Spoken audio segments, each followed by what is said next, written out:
So these hoses that I prefabbed were outside in the sun for about 2 weeks, and what I did now is I ended up replacing a small piece that was dry from inside the store, and the way this bubbles is completely different from the ones that I prefabbed. I went and shortened the ones that I prefabbed, and it actually made no difference to the way they aerate.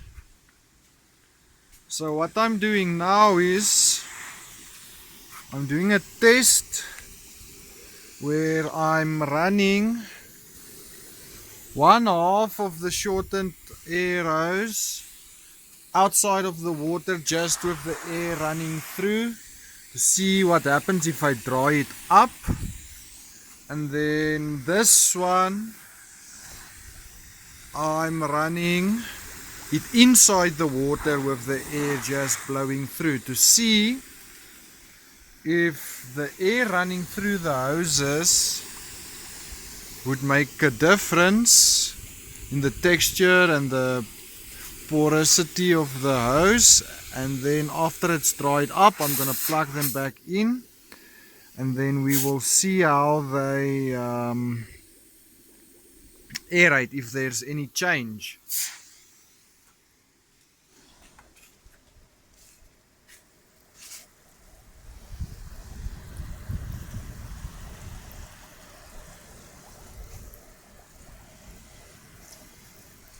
This one only aerates for like the first 30 centimeters of the hose.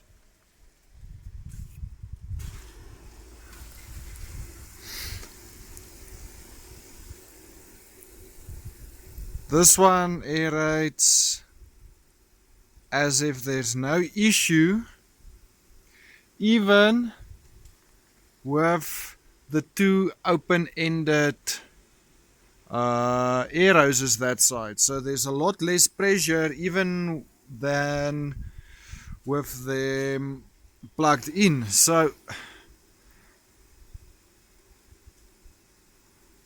I'm not exactly sure.